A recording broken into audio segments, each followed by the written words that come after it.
The latest Canon EOS R7 Mark II update has once again stirred intense discussion across the mirrorless camera community, as new timeline shifts, fresh specification confirmations, and photographic evidence suggest that Canon's next-generation APS-C flagship is real, evolving, and edging closer, even if patience is still required, because according to the most consistent information available right now, the Canon R7 Mark II release window has been pushed back yet again, placing its arrival somewhere within the next 4 to 6 months, which realistically positions it in early 2026 rather than late 2025.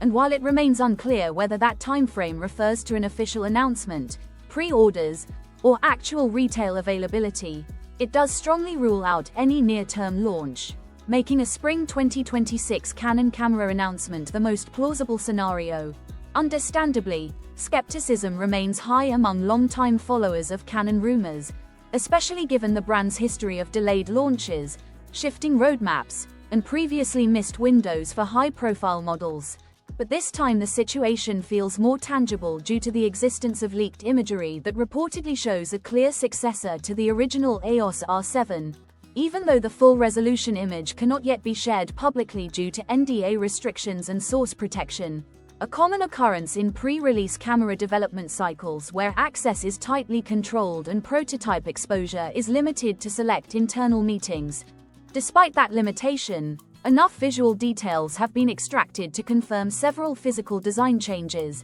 including a noticeably larger camera body compared to the original R7, a more pronounced electronic viewfinder hump, and a redesigned control layout that finally relocates the joystick to a more intuitive and ergonomic position, addressing one of the most criticized aspects of the first-generation model, while the rear display appears to adopt a vertical tilt mechanism rather than Canon's traditional fully articulating vari-angle screen, a move that suggests Canon may be targeting photographers who prioritize stability and speed over vlogging flexibility. Though this decision could divide users who rely on side flip screens for video production, self-recording, or hybrid shooting workflows. Notably absent from the visible design is a top-down LCD panel, indicating that Canon is continuing to differentiate the R7 series from its higher-end full-frame counterparts while keeping costs, size, and power consumption in check. And although this omission may disappoint some advanced users,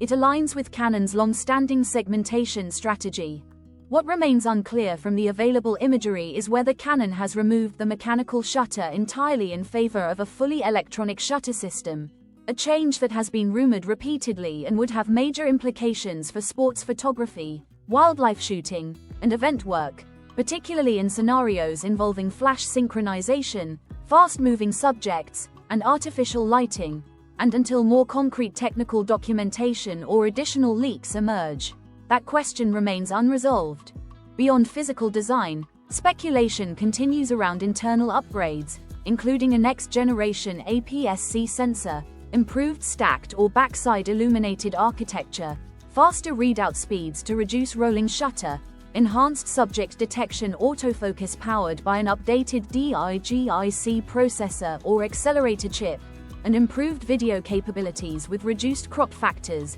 higher frame rates, and more reliable thermal performance, all of which would position the Canon EOS R7 Mark II as a serious competitor in the increasingly crowded crop sensor mirrorless market where speed, autofocus intelligence, and hybrid performance matter more than ever. However, market conditions could heavily influence Canon's final pricing strategy, as global camera buyers remain cautious due to sustained inflation, rising manufacturing costs, and higher retail prices across nearly all major brands since 2020, meaning Canon will need to strike a careful balance between innovation and affordability if the R7 Mark II is to achieve widespread adoption among enthusiasts, semi-professionals, and content creators.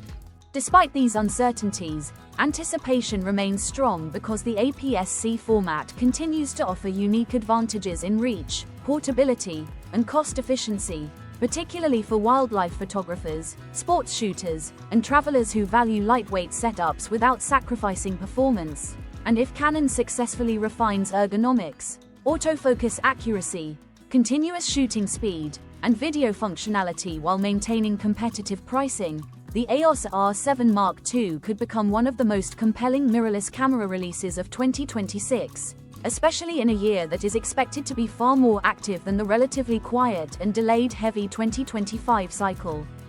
which has seen major manufacturers across the industry slow product rollouts, reshuffle development priorities, and extend the lifespan of existing models longer than originally planned. Ultimately, while frustration over shifting timelines is understandable, the growing body of visual and structural evidence strongly suggests that the Canon R7 Mark II is not vaporware, but a real product moving through late-stage development. And as more details emerge regarding sensor performance, shutter design, autofocus improvements, video specifications, and final pricing, this camera could redefine Canon's APS-C lineup and reignite excitement among photographers and filmmakers who have been waiting years for a meaningful upgrade that delivers speed, reliability, and modern features without stepping into full-frame territory.